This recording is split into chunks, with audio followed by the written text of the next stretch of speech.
Hi good evening friends. Regional centre Srinagar का इग्नू का जो है पोस्ट बेसिक बीएससी नर्सिंग का भी मेरिट लिस्ट आज के डेट में अपडेट हुआ है। तो आप लोग यहाँ पे न्यूज़ एंड इवेंट्स पे जाके यहाँ पे देख सकते हैं। तो चलिए देखते हैं यहाँ पे क्या क्या चीज़ उन्होंने डाला हुआ है। तो इन्होंने first of all merit list डाला है और ऑफ़र लेटर वगैरह है। तो पहले हम लोग मेरिट लिस्ट को देख लेते हैं।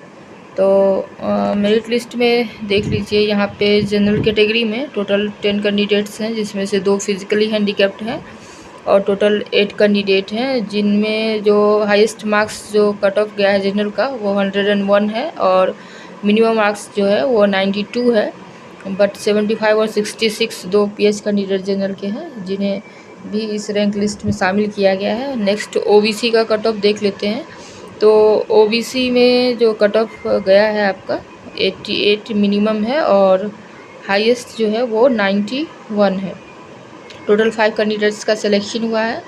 नेक्स्ट कैटेगरी देख लेते हैं हम लोग, एसटी का है। एसटी में 2 कैंडिडेट्स इनरोल्ड हुए हैं, जिनका मार्क्स है 77 एंड 78। एससी कैटेगरी में है आपका 3 कैंडिडेट 88, 90 और 91 मार्क्स वाले। और ईडब्ल्यूएस में 2 कैंडिडेट का सिलेक्शन हुआ है, दोनों का मार्क्स है 86। तो जिनका सिलेक्शन हुआ है वो लोग अपना ईमेल आईडी भी देख लीजिए और यहाँ पे भी उन्होंने ऑफ़र लेटर दिया है। तो ऑफ़र लेटर में देखिए क्या क्या चीज़ें हैं जो आपको करनी है। तो इसमें इन्होंने बोला है कि आपको 15 तारीख से पहले जो भी डॉक्यूमेंट्स ये लोग मांग रहे हैं उनको सबमिट कर दीजिए ईमेल आईडी के थ्रू। तो आपको क्या करना है, ईमेल करना है एक पीडीएफ में सारे जो डॉक्यूमेंट्स हैं उनका कलर्ड कॉपी आपको स्कैन कराना है और पीडीएफ फॉर्मेट में लेके आपको ये जो ईमेल आईडी है इस पर सेंड कर देना है 15 तारीख से पहले। तो बहुत कम टाइम है, तो आप लोग जल्दी से जाके कुछ एफिडेविट वगैरह भी बनाना है, तो वो सब चीज़ें आपको कर लेनी है।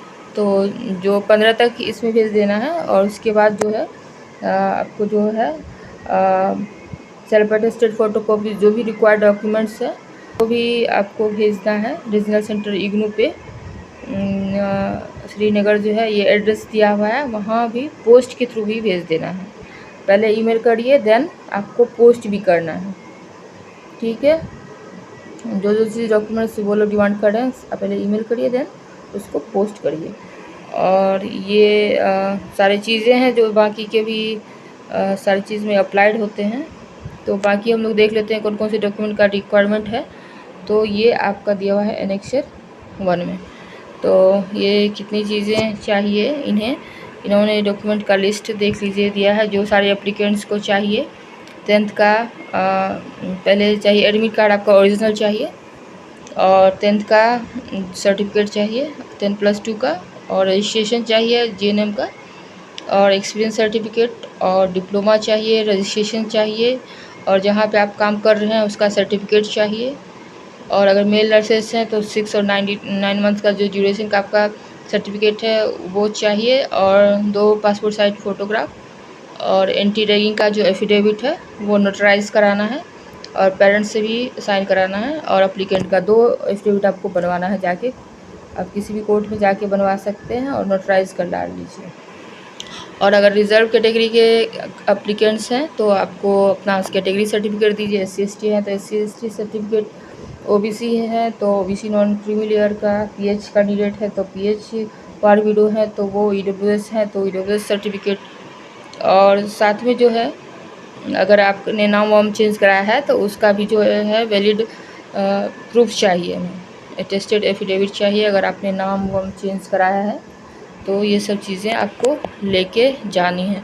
और इन्होंने ये जो है काउंसलिंग फॉर्म एक दिया है, तो काउंसलिंग फॉर्म आपको फिलअप करके ले जाना है। इसमें enrolment number, name of candidate है, father's name, mother's name, complete address, contact number, email ID, qualification, experience, category, marks secured in entrance test और रैंक, ये सब चीज़ें भरना है।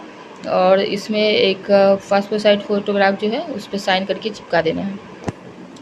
एफिडेविट का फॉर्मेट देखिए इन्होंने दिया हुआ, ये एफिडेविट का फॉर्मेट है।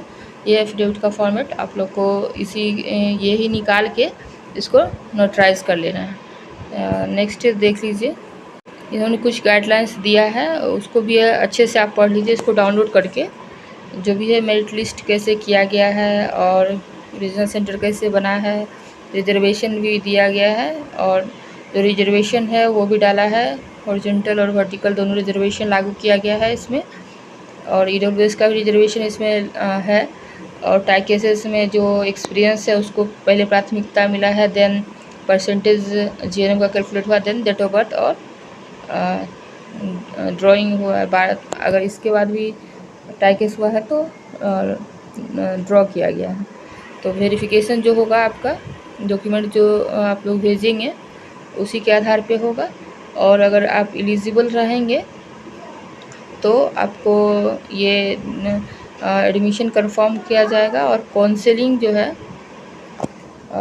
वो समझिए ये हो रहा है आप लोगों का। तो आप लोग जल्दी से डॉक्यूमेंट्स को भेजिए, और जो फ़ी होगा वो अगर आप लोग एलिजिबिलिटी क्राइटेरिया फुलफिल कर लेते हैं तो आपको 23,000 का जो है फ़ी पे करना होगा। तो जिनका भी डॉक्यूमेंट वेरीफाइड ऑनलाइन हो जाता है तो उनको बोला जाएगा कि आप लोग पेमेंट करिए, तो आप लोग इस गेटवे से पेमेंट कर सकते हैं, जिसमें 23,000 का आपको पेमेंट करना होगा।